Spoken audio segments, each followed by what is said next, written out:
अस्सलाम वालेकुम एवरीवन।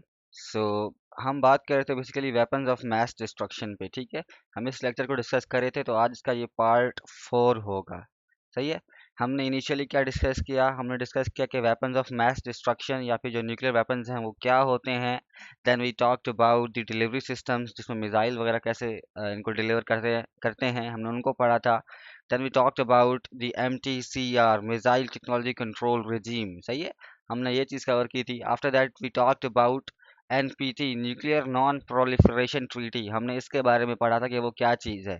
हमने इसका इंट्रोडक्शन देखा था NPT का। ठीक है, उसके बाद हमने डिफरेंट कंट्रीज़ के बारे में पढ़ा था, UK, USA, China, France etcetera, कि इन कंट्रीज़ ने न्यूक्लियर वेपन्स को कैसे एक्वायर किया। ठीक है, तो last country that we studied was China. China के बारे में हमने पढ़ा था लास्ट टाइम कि चाइना ने न्यूक्लियर वेपन्स कैसे एक्वायर किए थे। अब हम उस आगे कंटिन्यू करते हैं। ठीक है, तो चाइना के बाद जो नेक्स्ट न्यूक्लियर वेपन स्टेट बनी दैट वाज इंडिया। अच्छा, अब एनपीटी के मुताबिक जो न्यूक्लियर वेपन स्टेट्स हैं या फिर जो रिकग्नाइज्ड न्यूक्लियर वेपन स्टेट्स हैं वो चाइना तक हैं। चाइना से ऑनवर्ड्स जिस जिस कंट्री ने न्यूक्लियर वेपन्स एक्वायर किए हैं, ठीक है, वो न्यूक्लियर वेपन स्टेट्स नहीं है, रिकग्नाइज्ड न्यूक्लियर वेपन स्टेट्स नहीं है। ठीक है, तो इसलिए उनको डिफैक्टो न्यूक्लियर वेपन स्टेट्स कहा जाता है। इससे पहले जो चाइना है, फ्रांस है, UK, USSR और अमेरिका हैं, उनको आप डिज्यूरे, ठीक है, ये आई लॉ की टर्म है बेसिकली, इसको आप डिज्यूरे न्यूक्लियर वेपन स्टेट्स बोलते हो। और after China that is India, Pakistan, Israel, north Korea वगैरह, इनको आप डिफैक्टो न्यूक्लियर वेपन स्टेट्स बोलते हो। ठीक है, सो अब हम इनके बारे में बात करेंगे कि इन कंट्रीज ने कैसे न्यूक्लियर वेपन्स को एक्वायर किया था। ओके, सो देखो 1950s में आपके पास atom for peace program start हुआ था। ठीक है, 1950s में आपके पास atom for peace program start किया था US ने, जिसका मतलब ये था कि जितने भी दुनिया के जितने भी नहीं, ये कंट्रीज हैं, उनके साइंटिस्ट को आप ट्रेन करोगे करोगे कि जो एटॉमिक एनर्जी है उसको आप कैसे पीसफुल पर्पसेस के लिए यूज़ कर सकते हो। ठीक है, तो इसमें बेशुमार साइंटिस्ट गए थे, न्यूक्लियर फिजिस्ट गए थे, इंडिया से, पाकिस्तान से, ईरान से, मैक्सिको से, अर्जेंटीना से और भी बेशुमार कंट्रीज से। ठीक है, तो न्यूक्लियर जो एनर्जी थी उससे रिलेटेड इनके पास ऑलरेडी एक नो हाउ थी। ठीक है, साइंटिस्ट के पास। ठीक है ना। और जहाँ तक बात रही इंडिया की, तो इंडिया के पास जो जो इंडिया के साइंटिस्ट थे उनके पास भी ऑलरेडी इस चीज़ के बारे में नो हाउ थी कि न्यूक्लियर एनर्जी क्या होती है, कैसे बन सकती है, इसमें रिएक्टर्स का रोल क्या होता है, so on and so fourth. ठीक है, तकरीबन 1000 इंडियन साइंटिस्ट ने एटम फॉर पीस प्रोग्राम में मतलब हिस्सा लिया था। वहाँ पे जाके उन्होंने उसके बारे में एक्सपर्टीज हासिल की थी। और एक ऐसा टाइम था कि 1964 में ऑल्दो चाइना ने न्यूक्लियर वेपन्स एक्वायर कर लिए थे, लेकिन अगर इंडिया चाहता ना तो इंडिया 1964 से भी पहले एक्वायर कर सकता था, क्योंकि इंडिया के पास इतनी एक्सपर्टीज ऑलरेडी आ चुकी थी। ठीक है, इंडिया के पास इतनी ज़्यादा एक्सपर्टीज ऑलरेडी आ चुकी थी। और मैं अगर आप चाहेंगे तो मैं आपके साथ एक रिसर्च पेपर भी शेयर कर दूंगा कि वहाँ उसमें ये है कि इंडिया के जो कुछ सर्कल्स थे इंटरनल, वो ये बात चाह भी रहे थे कि इंडिया इंडिया जो है वो न्यूक्लियर वेपन्स एक्वायर कर ले, लेकिन वो नहीं किया गया शुरू में। ठीक है, खैर इंडिया के पास ऑलरेडी मतलब कि एक्सपर्टीज इस चीज़ के बारे में थी। अब इंडिया में फिर क्या हुआ कि इंडिया के जो न्यूक्लियर रिएक्टर्स वगैरह थे वो किसने लगाए इंडिया में जाके? वो US ने इंडिया को हेल्प किया। ठीक है, कनाडा के न्यूक्लियर रिएक्टर्स थे जो US ने एक्सपोर्ट किए इंडिया को, तो इंडिया में न्यूक्लियर रिएक्टर्स US ने लगाए थे। ठीक है, फिर उसके बाद ये है कि उस टाइम पे जो इंडियन प्राइम मिनिस्टर थे शुरू शुरू में, जो जवाहरलाल नेहरू साहब, उन्होंने कहा था कि यार हमें न्यूक्लियर वेपन्स नहीं चाहिए। ठीक है, उन्होंने NPT की जो नेगोशिएशंस थी उसमें भी पार्टिसिपेट किया था, और उन्होंने NPT को क्रिटिसाइज भी किया था नेहरू साहब ने कि ये डिस्क्रिमिनेटरी है। यहाँ पर ये क्या बात हुई कि कुछ कंट्रीज जो हैं वो रिकग्नाइज न्यूक्लियर वेपन स्टेट्स हैं, और कुछ कंट्रीज ऐसे हैं जो रिकग्नाइज नहीं है, लेजिटिमेट न्यूक्लियर वेपन स्टेट्स नहीं है। इस डिस्क्रिमिनेटरी जो वेब सिस्टम है इसको ख़त्म किया जाए। ठीक है,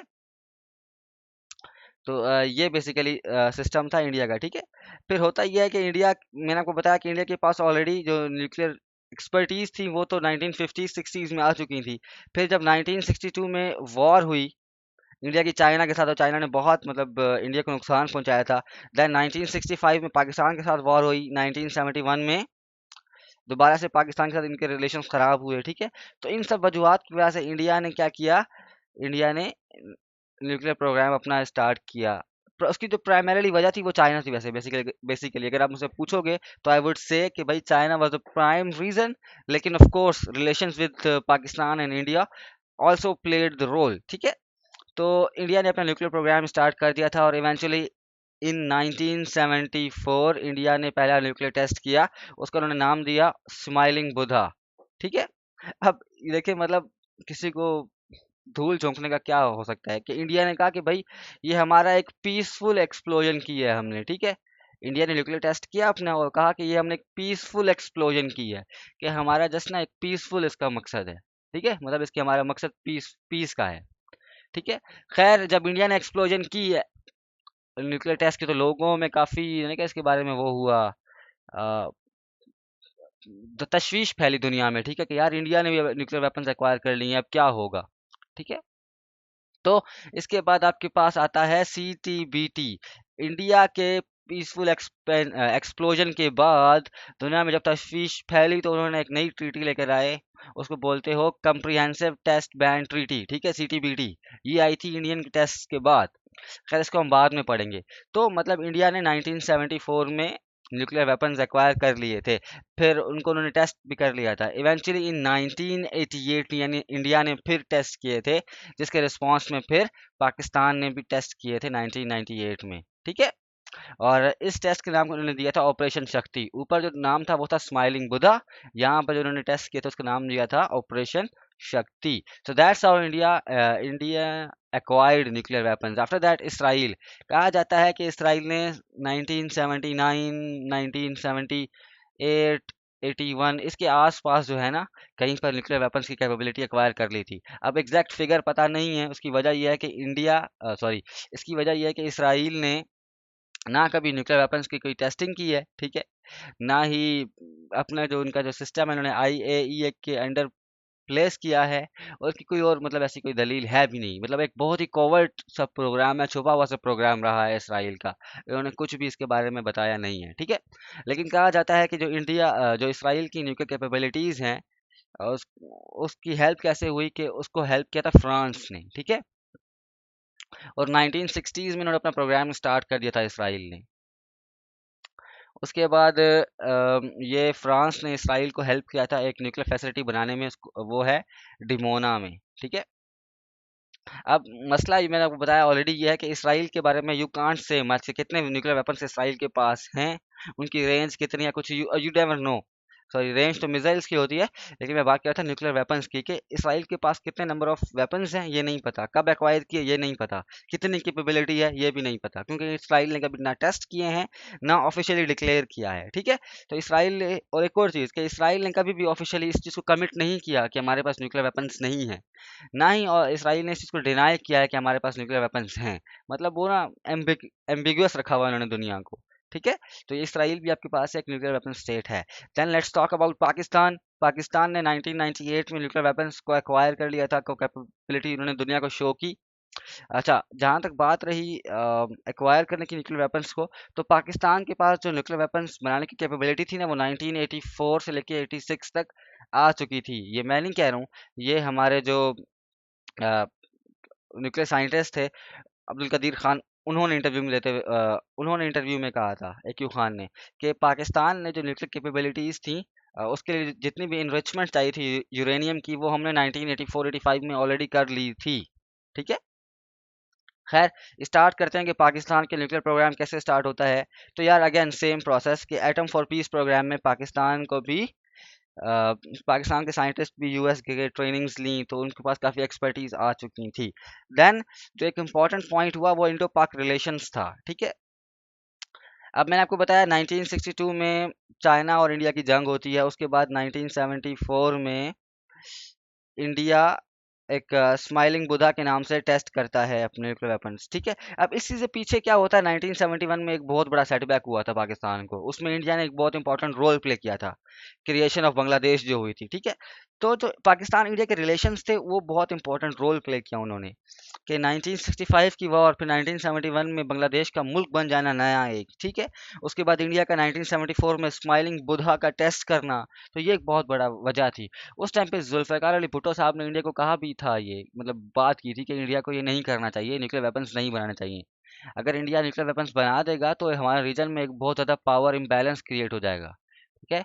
और जो एक पावर है वो इंडिया के फेवर में चला जाएगा बहुत ज़्यादा, ठीक है। उसको उसको पावर को वापस बैलेंस लाने के लिए फिर पाकिस्तानियों को अगर घास भी खाना पड़ा तो वो खाएंगे, ठीक है, लेकिन न्यूक्लियर वेपन्स बनाएंगे। ये एक फेमस कोट है उनका कि अगर हमें विल ईट ग्रास, ठीक है, हम घास भी खा लेंगे, हमारी आवाम भी घास खा लेगी, लेकिन हम न्यूक्लियर वेपन्स बनाएंगे, ठीक है। तो जब इंडिया ने टेस्ट किया तो फिर पाकिस्तान ने भी पूरी कोशिश की कि हम जो है वो न्यूक्लियर वेपन्स बनाएंगे। इसके लिए जुल्फ़िकार अली भुट्टो साहब ने बहुत मेहनत की थी, उन्होंने डिफरेंट मुस्लिम कंट्रीज़ को विज़िट किया, वहाँ पे उन्होंने अपना आइडिया को पिच किया, उनसे एड ली, सपोर्ट ली, ठीक है। सऊदी अरेबिया ने सपोर्ट किया, लीबिया ने सपोर्ट किया, एक्सेट्रा एक्सेट्रा। सो इनका मतलब बहुत एक इम्पॉर्टेंट जुल्फ़िकार अली भुट्टो साहब ने रोल प्ले किया था। जब ये बात हुई कि जुल्फ़िकार अली भुट्टो साहब जा रहे हैं, पाकिस्तान जा रहा है न्यूक्लियर वेपन्स की तरफ, ठीक है, तो यूएस ने प्रेशर किया फ्रांस को कि आप जो हो जितने भी एक न्यूक्लियर एनर्जी से रिलेटेड प्रोग्राम्स है पाकिस्तान के साथ वो सस्पेंड करो। इवेंचुअली फ्रांस ने वो जो प्रोग्राम्स थे, जो भी रिलेशनशिप था वो सस्पेंड कर दिया। फिर यहाँ पर हमारे पास अब्दुल कदीर खान साहब आते हैं, उन्होंने न्यूक्लियर प्रोग्राम स्टार्ट किया, ठीक है। लेकिन जब न्यूक्लियर प्रोग्राम स्टार्ट किया तो इस पे तकरीबन बाय 1984 तक ना हम हमारे पास वो कैपेबिलिटीज आ चुकी थी, as I have told you before. लेकिन फिर क्या होता है कि यूएस ने हम पर प्रेसलर अमेंडमेंट्स के थ्रू सैंक्शंस लगा दिए, ठीक है, पाकिस्तान पे सैंक्शंस लगा दिए। लेकिन इस टाइम तक देखो 1979 से अब 1979 से लेकर 1985 तक ऑल्दो हम न्यूक्लियर वेपन्स के के ऊपर काम कर रहे थे, हम यूरेनियम को एनरिच कर रहे थे, ठीक है, लेकिन यूएस ने हम पर सैंक्शंस नहीं लगाए। उसकी वजह क्या थी? उसकी वजह ये थी अफगानिस्तान, ठीक है। उसकी वजह क्या थी? उसकी वजह थी अफगानिस्तान, कि अफगानिस्तान में उस टाइम पे यूएसएसआर लड़ रहा था और पाकिस्तान यूएसएसआर के अगेंस्ट लड़ रहा था, ठीक है। और पाकिस्तान को बैक थी यूएसए की, ठीक है। अब उस टाइम पे यूएस ये अफोर्ड नहीं कर सकता था रेदर कि पाकिस्तान कमज़ोर हो, तो इसलिए यूएस ने पाकिस्तान पर सैंक्शंस नहीं लगाए। हाल ऑल्दो इंडिया ने बार बार ट्राई किया कि समहाउ पाकिस्तान को रोका जाए इस प्रोग्राम से, ठीक है, लेकिन पाकिस्तान नहीं रुका। इंडिया को डर किस चीज़ का था? इंडिया को डर था यूएस का, कि अगर हमने पाकिस्तान को इस टाइम पे पाकिस्तान पर कुछ ऐसी अनफॉर्चुनेट इंसिडेंट कर देते हैं पाकिस्तान पे, तो हमें शायद बैकलैश पड़े अमेरिका से भी और पाकिस्तान से भी, ठीक है। तो इस वजह से इंडिया ने कुछ किया नहीं। और ये अफगानिस्तान में जो हमने इंटरवीन किया वो हमारे न्यूक्लियर प्रोग्राम के लिए एक कारआमद चीज़ साबित हुई, इन अ सेंस के यूएस ने हम पे सैंक्शंस नहीं लगाया वो सारा टाइम। और इवेंचुअली जब तक हम पर सैंक्शंस लगे थे तब तक हम पर हमारे पास वो यूरेनियम भी हम इनरिच कर चुके थे और हमारे पास काफ़ी कैपेबिलिटीज़ आ चुकी थी। मतलब इसका यह है कि हम न्यूक्लियर वेपन्स के बहुत करीब आ चुके थे, ठीक है। और 1987 में अब्दुल कदीर खान साहब ने इंटरव्यू देते हुए ये बात कंफर्म भी की थी कि यार हम जो है वो इनरिच वगैरह कर चुके हैं ऑलरेडी, ठीक है। फिर यूएस की जो अफगानिस्तान में वॉर है वो ख़त्म होती है, ठीक है।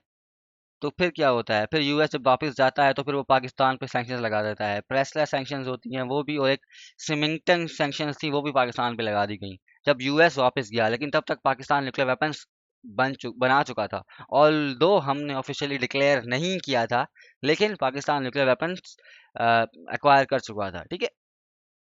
फिर इंडिया ने 1998 में दोबारा से एक्सप्लोजन्स की, ठीक है ना। तो उसके रिस्पांस में फिर पाकिस्तान ने भी चागी में 28 मई को एक्सप्लोजन्स की, ठीक है, जिससे दुनिया को बताया कि भाई हमारे पास भी अब न्यूक्लियर वेपन्स हैं। अब हमारे पास जो रीजन में एक इम्बैलेंस था, जो पावर बैलेंस इंडिया की फेवर में था, अब वो वापस बराबर हो गया है, ठीक है। देन एक और जो न्यूक्लियर वेपन स्टेट है that is north Korea. North Korea भी न्यूक्लियर वेपन स्टेट है, ठीक है। अब नॉर्थ कोरिया ने क्या है कि नॉर्थ कोरिया को 1960s में से अपना न्यूक्लियर प्रोग्राम स्टार्ट किया था, और इसको हेल्प किसने किया था? इसको हेल्प किया था यूएसएसआर ने, ठीक है। जो सोवियट्स हैं ना, इन्होंने इनको हेल्प किया था। फिर उसके बाद एक और इसकी जो है, इसकी जो एक और वजह थी मतलब कि आप समझ लो कि जो इसने एक और एक्सपर्टीज हासिल की, एक तो यूएसएसआर से नॉर्थ कोरिया ने एक्सपर्टीज हासिल की, दूसरा यूएसएसआर ने एक्सपर्टीज हासिल की थी एनपीटी से भी, क्योंकि initially north Korea was the member of nuclear non proliferation treaty, ठीक है। फिर इवेंचुअली वहां पर एक्सपर्टीज हासिल करने के बाद नॉर्थ कोरिया ने एनपीटी से विड्रॉ कर लिया, ठीक है। एनपीटी से विड्रॉ करने के बाद दोबारा से अपने न्यूक्लियर प्रोग्राम पे काम करना स्टार्ट कर दिया। और अभी आपको पता होगा कि एवरी नाउ एंड देन आप सुनते हो कि जो नॉर्थ कोरिया है वो कौन कौन से मिसाइल टेस्ट कर रहा है, ठीक है। कभी कभी तो वो जब डेटोनेट करता है तो वो काफ़ी जापान या फिर साउथ कोरिया के ना बॉर्डर्स के करीब, उनके वाटर्स के करीब जो है ना, वो मिसाइल टेस्ट करता है। तो इससे काफ़ी आप कह सकते हो कि इनसिक्योरिटी और परेशानी पैदा होती है जापान में और साउथ कोरिया में, कि ये नॉर्थ कोरिया क्या कर रहा है हमारे वाटर शोर्स के इतने करीब, टेस्टिंग कर रहा है मिसाइल की। वो मिसाइल की टेस्टिंग इसलिए कर रहा है कि ऑफ कोर्स आपको मिसाइल्स चाहिए न्यूक्लियर वेपन्स को कहीं भी कहीं भी लेके जाने के लिए, ठीक है। सो ये है इंडिया के नॉर्थ कोरिया ने दो दो नॉर्थ सॉरी नॉर्थ कोरिया को न्यूक्लियर वेपन्स एक्वायर करने के लिए दो दो चीज़ों ने हेल्प किया। एक यूएसएसआर ने अर्ली स्टेज में, फिर वो क्योंकि एनपीटी का हिस्सा था तो उसने वहां पर एक्सपर्टीज हासिल की थी, ठीक है। फिर जब एनपीटी से विड्रॉ कर लिया यूएसएसआर नॉर्थ कोरिया ने, तो फिर उसने अपने वेपन्स पे काम शुरू कर दिया, ठीक है। और ये आपको लिंक मिल जाएगा, इस लिंक को ज़रूर पढ़ना है आपने, आर्म कंट्रोल के बारे में है, ठीक है। Now let's talk about the articles of the treaty. ये बहुत इंपॉर्टेंट है एनपीटी के बारे में, न्यूक्लियर नॉन प्रोलिफरेशन ट्रीटी है। इसके आपके पास टोटल 11 आर्टिकल हैं, ठीक है। ये इसमें से दो चार इंपॉर्टेंट आर्टिकल्स मैंने लिखे हैं आपको बताने के लिए, जो कि बहुत ज़्यादा इंपॉर्टेंट है और आपको पता होना चाहिए, ठीक है। पहले दो आर्टिकल्स क्या कहते हैं, आर्टिकल 1 और 2, उसकी समरी यहाँ पे लिखी हुई है, मैंने एग्जैक्ट स्टेटमेंट्स नहीं लिखी हुई। वो क्या कहती हैं, वो ये कहती हैं कि भाई जो भी non non nuclear weapon states हैं ना, उनको आप, जो न्यूक्लियर वेपन स्टेट्स हैं वो नॉन न्यूक्लियर वेपन स्टेट्स को कोई भी ऐसा मटेरियल प्रोवाइड नहीं करेंगे जिससे ये लोग आगे जाकर न्यूक्लियर वेपन्स एक्वायर कर सकें, ठीक है। यानी कि जो न्यूक्लियर वेपन स्टेट्स हैं वो कोई अच्छा ऐसा मटेरियल प्रोवाइड नहीं करेंगी, ऐसी हेल्प नहीं करेंगी जिससे जो नॉन न्यूक्लियर वेपन स्टेट्स हैं वो आगे जाके न्यूक्लियर वेपन्स को एक्वायर कर सके। दिस इज पॉइंट नंबर 1, ठीक है।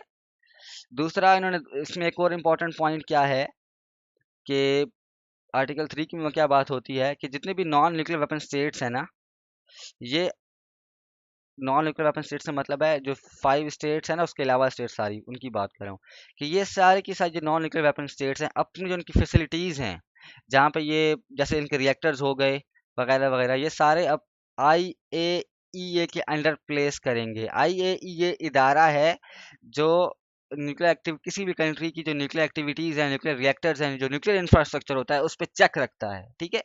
तो आई जितने भी नॉन न्यूक्लियर वेपन स्टेट्स हैं वो अपना उनका जितना भी इंफ्रास्ट्रक्चर होगा न्यूक्लियर का, रिएक्टर्स वगैरह, वो सारे प्लेस करेंगे अंडर दी, आप कह सकते हो कि सेफ गार्ड्स ऑफ IAEA, कि IAEA उन पर चेक रखेगा किसी टाइम भी, ठीक है। फिर आर्टिकल 4 का कहता है एक्नॉलेजेस द इन, अच्छा, आर्टिकल 4 अब कहता है कि जितनी भी स्टेट्स हैं उनके पास ये एक राइट है। इनएलिएनेबल राइट का मतलब होता है ऐसा राइट जिससे आप छीन नहीं सकते, ठीक है। फॉर एग्जाम्पल अभी मैं आपसे बात कर रहा हूँ या कुछ, मैं पाकिस्तानी हूँ, ठीक है ना, तो फ्रीडम ऑफ स्पीच एक इनएलिएनेबल राइट है मेरा, यानी कि वो मुझसे छीना नहीं जा सकता, वो मेरा हिस्सा है, ठीक है। तो ऐसे राइट्स को आप कहते हो इनएलिएनेबल राइट। तो जो आर्टिकल 4 है वो एक्नॉलेज करता है कि जो भी कंट्रीज हैं उनके पास ये एक इनएलिएनेबल राइट है कि वो पीसफुल एनर्जी बना सकें, यानी कि वो पीसफुल यूज कर सकें न्यूक्लियर वेपन्स का, ताकि उससे वो एनर्जी बना सकें, ठीक है। तो वो इस चीज को राइट को मानता है, ठीक है। फिर आर्टिकल 6, ये बहुत ही इंपॉर्टेंट बात है। आर्टिकल 6 क्या कहता है, वो ये कहता है कि यार जितने भी कंट्रीज हैं दुनिया में, नॉन न्यूक्लियर वेपन स्टेट्स और न्यूक्लियर वेपन स्टेट्स, ठीक है ना, ये सारे मिल के आपस में नेगोशिएशंस करें इन गुड फेथ। नेगोशिएशंस का मेन मकसद क्या होगा, प्राइम फोकस क्या होगा, कि हमने दुनिया से जो न्यूक्लियर वेपन्स हैं उनको ख़त्म करना है, यानी कि डिसआर्म करना है दुनिया को, कंट्रीज को, from the nuclear weapons. This is the main crux of this whole article, article 6, ये बहुत इंपॉर्टेंट है। ऑल्दो आज तक डिसआर्मामेंट के बारे में ऐसा कोई बात हुई नहीं है, ना होती है, बट ये वहाँ पर ट्रीटी में मौजूद है कि भाई आपने डिसआर्मामेंट करनी है, न्यूक्लियर डिसआर्मामेंट करनी है, सही है। और इसके लिए आपने निगोशिएशंस करनी है कंट्रीज ने। उसके बाद article 10, again it is an important article, कि वो जो which talks about the withdrawal procedure, कि कोई अगर कंट्री है वो एनपीटी से विड्रॉ करना चाहेगा तो क्या करेगा वो, उसको 3 मंथ्स का नोटिस पीरियड देना पड़ेगा कि यार हम एनपीटी से ये लोग विड्रॉ कर रहे हैं। 3 मंथ्स का नोटिस पीरियड होगा, उसके बाद वो कंट्री विड्रॉ कर सकता है। एंड द ओनली स्टेट जिसने विड्रॉ किया है एनपीटी से, दैट इज नॉर्थ कोरिया। ठीक है, सो ये आपके पास है। अब यहाँ पर एक क्वेश्चन राइज होता है कि भाई कंट्रीज क्यों नहीं विड्रॉ कर लेते एनपीटी से, तो उसकी वजह ये है अगर आप एनपीटी से विड्रॉ करोगे तो आपको डिफरेंट सैंक्शंस का सामना उठाना पड़ सकता है। क्योंकि जाहिर बात है आप एनपीटी से विड्रॉ इसलिए कर रहे हो कि आप चाह रहे हो कि न्यूक्लियर प्रोलिफरेशन हो, या फिर आप चाह रहे हो कि न्यूक्लियर वेपन्स आप बनाओ। जब आप न्यूक्लियर वेपन्स बनाओगे तो definitely which is considered to be the illegal thing, although countries ने बनाए हुए हैं, लेकिन अभी भी अगर कोई कंट्री नया बनाता है तो उसको समझा यही जाता है कि ये एक इलीगल हरकत कर रहा है। ठीक है, दैट इज़ वाई आप पे सैंक्शंस लग सकते हैं। ठीक है, सो खैर नॉर्थ कोरिया जो है कंट्री, इसने विड्रॉ करके ही न्यूक्लियर वेपन्स बनाए हैं अपने। ठीक हो गया। अब एनपीटी पे क्रिटिसिज्म क्या है, मैं आपको बताया कि ये डिस्क्रिमिनेटरी इन नेचर है, वहाँ पर डिवीजन है, स्प्लिट है कि भाई कुछ कंट्रीज जो हैं वो लेजिटिमेट स्टेट्स हैं, उनके पास हक है कि वो न्यूक्लियर वेपन्स को एक्वायर करें, बाकी कोई नहीं है। तो ये डिस्क्रिमिनेटरी है, या तो सबके पास हो या किसी के पास भी नहीं हो, सिंपल इज दैट। ठीक है, ये क्या आपने एक डेट रख दी कि भाई इस डेट से पहले पहले किसी ने कर लिया तो ठीक है, it is not right thing. ठीक है, दूसरा, एनपीटी में कोई ऐसी पावर नहीं है, जैसे अभी आपको मैंने बताया कि नॉर्थ कोरिया ने विड्रॉ किया, ठीक है, और अपने वेपन्स अब डेवलप कर रहा है वो। अब एनपीटी क्या, एनपीटी में ऐसी कोई पावर नहीं है कि वो नॉर्थ कोरिया को डिटर कर सके। एनपीटी के आर्टिकल्स में कुछ ऐसा लिखा नहीं हुआ कि जो नॉर्थ कोरिया को डिटर कर सके कि आप न्यूक्लियर वेपन्स ना बनाओ। Although yes, countries like US, उनके पास पावर है कि वो डायरेक्ट सैंक्शंस लगा देते हैं। ठीक है, जैसे पाकिस्तान पे लगी थी प्रेसलेस सैंक्शंस, तो वो कैपेबिलिटी यूएस के पास है, लेकिन एज ए ट्रीटी एनपीटी के पास वो कैपेबिलिटी नहीं है। ठीक है, तो there is a difference, US as a country और NPT as a treaty. NPT treaty जो है वो किसी को डिटर नहीं कर सकती है। ठीक है, एक और इम्पॉर्टेंट पॉइंट जो है जो एनपीटी, वो एनपीटी के बारे में वो ये है कि ये टेक्नोलॉजी और मॉडर्नाइजेशन को उसके बारे में बात नहीं करती। फॉर एग्जांपल, जो एक न्यूक्लियर वेपन बना हुआ था 1950s में, ठीक है, शायद उस पे बहुत ज़्यादा खर्चा आया हुआ हो और वो बहुत ऑब्सोलीट होगा अभी। ठीक है, उसमें मतलब वो बहुत पुराने दौर का होगा, उसमें उस तरह की फंक्शनैलिटी नहीं होगी, उस तरह की लेवल ऑफ डिस्ट्रक्शन वगैरह नहीं होगी।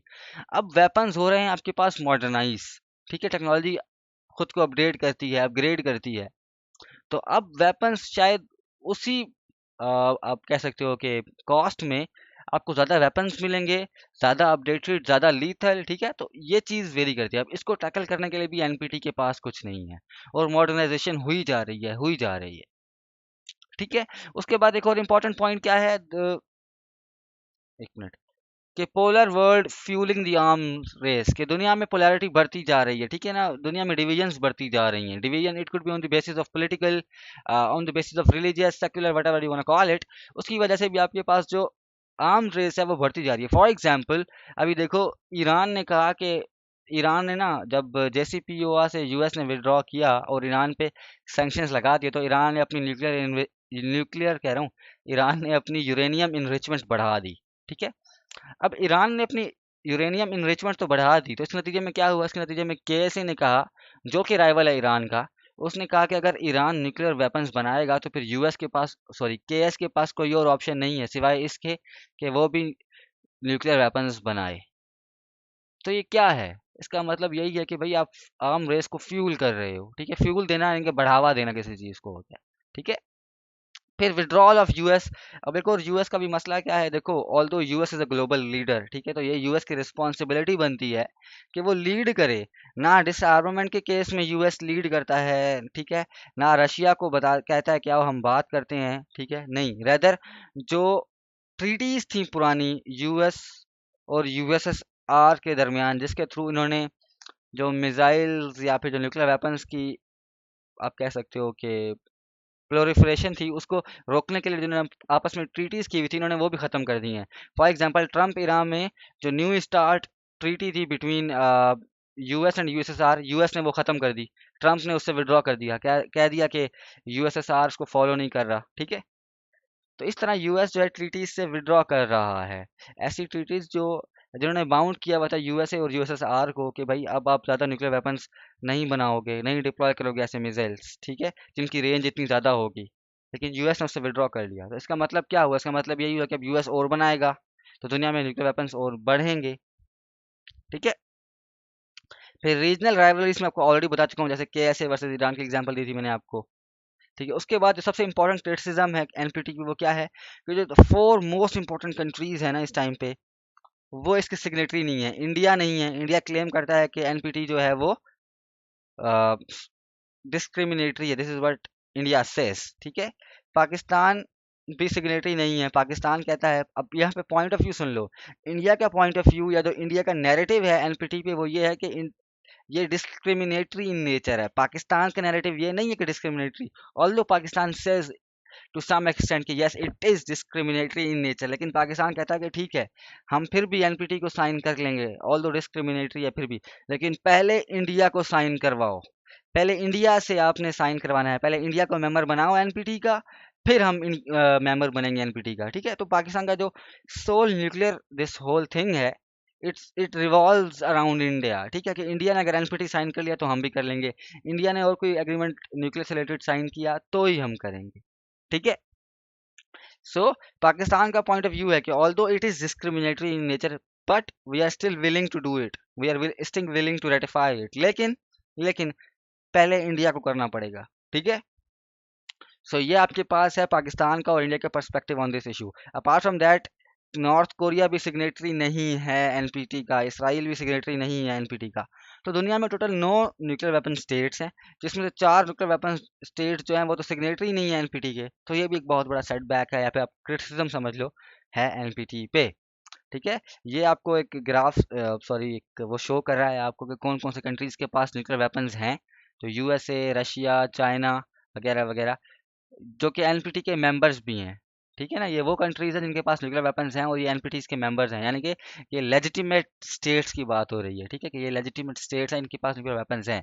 जैसे यूके भी है यहाँ पर और फ्रांस भी है। Apart from that, these are the countries जो रेड में हैं। रेड में वो कंट्रीज हैं जिनके पास न्यूक्लियर आर्म स्टेट्स हैं, वो उनके पास न्यूक्लियर वेपन्स हैं, लेकिन वो पार्टी नहीं है एनपीटी की, एनपीटी का मेंबर नहीं है वो। जैसे रेड में कौन है? पाकिस्तान है, ठीक है, इंडिया है, उसके अलावा यहाँ पे छोटा सा ये इसराइल भी है, ठीक है। सो ये आपके पास एग्जांपल है। उसके बाद ये कंट्री है, दुनिया का वाहिद कंट्री है जो येलो कलर में है, जिसने विड्रॉ किया था, ठीक है, और अपनी न्यूक्लियर डिवाइस 2006 में फर्स्ट टाइम टेस्ट भी की थी, ठीक है। सो ये आपको एक ओवरऑल आप कह लो कि समरी दे रहा है ये पिक्चर एनपीटी की, ठीक है। नाउ ये फिर आपके पास हाउ डिड एनपीटी इवॉल्व, ये एनपीटी के बारे में कि एनपीटी किस तरह से पूरा स्टार्ट हुआ, इसको अब आपने खुद ही पढ़ना है, ठीक है, कि 1945 में ये स्टार्ट होता है, ब्ला ब्ला ब्ला ब्ला ब्ला, ठीक है। अच्छा, अब इमीडिएट एनपीटी रिस्क क्या है, ठीक है, कि अभी इमीडिएट रिस्क क्या है न्यूक्लियर नॉन प्रोलिफरेशन को या फिर न्यूक्लियर प्रोलिफरेशन को, ठीक है। पहला क्या है कि ईरान एक बहुत बड़ा रिस्क है आपके एनपीटी के लिए, कि ईरान क्या पता बहुत जल्दी न्यूक्लियर वेपन्स को एक्वायर कर ले, यू नेवर नो, ठीक है, क्योंकि ईरान ने इनरिचमेंट तो बहुत ज़्यादा बढ़ा दी है। ऊपर से ईरान को कॉर्नर किया जा रहा है, कॉर्नर किया जा रहा है क्यों? सैंक्शंस लगाकर, ठीक है, और एक ईरान के अगेंस्ट इंफॉर्मेशन वॉरफेयर भी स्टार्ट की हुई है वेस्ट ने, ठीक है। फिर रीजन में भी ईरान को तनहा किया जा रहा है, आप केएसए की एक्टिविटीज़ को देख लो। तो ये क्या हो रहा है, इससे ईरान के पास कोई और ऑप्शन नहीं है, ईरान को अपने सर्वाइव करने के लिए कुछ तो चाहिए होगा, तो फिर ऑप्शन वो क्या बचेगी? Nuclear weapons. तो इसलिए ईरान भी एनपीटी के लिए बहुत बड़ा खतरा है। अब ये खतरा वो नहीं, खतरा से मतलब है कि यहाँ पर कि कौन से कंट्रीज ऐसे हैं जो न्यूक्लियर वेपन्स बना सकते हैं, ठीक है। तो ये उनकी बात कर रहे हैं कि इमीडिएट कंट्रीज जो कि न्यूक्लियर वेपन्स बना सकते हैं, उनकी बात है यहाँ पर, ठीक है। तो ईरान है, इसके अलावा कैसे किंगडम ऑफ सऊदी अरेबिया, आगे मैंने आपको बताया कि रीजनल कॉन्फ्लिक्ट है, तो कैसे अगर ईरान जाता है तो कैसे भी जाएगा, ठीक है। फिर नॉर्थ कोरिया, उसके बारे में कहा जा रहा है कि उसके पास nuclear capabilities to some extent हैं। तो ये भी एक बहुत बड़ा खतरा है एनपीटी के लिए। एनपीटी के लिए खतरा इस तरह है कि अगर नॉर्थ कोरिया भी एक्वायर कर लेता है तो कल को क्या पता कोई और कंट्री विड्रॉ करके वो भी न्यूक्लियर वेपन्स एक्वायर कर ले, कहे कि भाई हमारी सिक्योरिटी को खतरा है, ठीक है। सीरिया भी सेम। तो ये है आपके पास। इसके अलावा कुछ कंट्रीज ऐसे हैं जिन्होंने अपने न्यूक्लियर वेपन्स को अपने जिन्होंने अपने जो न्यूक्लियर वेपन्स के एम्बिशंस थे वो छोड़ दिए थे, गिव अप कर दिए थे। फॉर एग्जांपल साउथ अफ्रीका ने किए थे। साउथ अफ्रीका बहुत करीब था न्यूक्लियर वेपन्स बनाने के, ठीक है, समझो कि ऑलमोस्ट बना ही चुका था, बहुत करीब था, लेकिन फिर इसने अपने न्यूक्लियर वेपन्स को डिसमेंटल किया। जितनी भी इसकी न्यूक्लियर फैसिलिटीज थी, रिएक्टर्स वगैरह, सारा के सारे इन्होंने IAEA के अंडर प्लेस किए, ठीक है। उसके बाद इन्होंने NPT को भी साइन किया। ये मैं बात कर रहा हूँ साउथ कोरिया की, ठीक है। आई रिपीट कि South Korea was very close to become a nuclear weapon state, ठीक है, बट क्या किया, it gave up its dream, ठीक है। इसने अपना जो ख्वाब था वो छोड़ दिया। वो कैसे छोड़ा कि इसने अपने जो न्यूक्लियर वेपन्स थे उनको डिसमेंटल किया। जो रिएक्टर्स थे उनको आप कह सकते हो इन्होंने IAEA के अंडर प्लेस कर दिया उनकी गार्डनरशिप में, ठीक है। और फिर इवेंचुअली इन्होंने साइन कर दिया NPT को। Same is the case with Brazil, Argentina, Ukraine वगैरह, ठीक है। Now nuclear program of Pakistan, इसको हम नेक्स्ट लेक्चर में देखेंगे। अभी आपको पता होगा कि बाइडन के कमेंट्स जो आए थे, ठीक है, तो वेस्ट ने शुरू से ही ना इस पे काफ़ी बात की है, पाकिस्तान के न्यूक्लियर प्रोग्राम पे, ठीक है। इंडिया में यूरेनियम चोरी होता है, कोई मसला नहीं, इंडिया के मिसाइल्स पाकिस्तान में फायर हो जाते हैं, कोई मसला नहीं, लेकिन मसला किस चीज़ का है, पाकिस्तान के न्यूक्लियर प्रोग्राम का, ठीक है।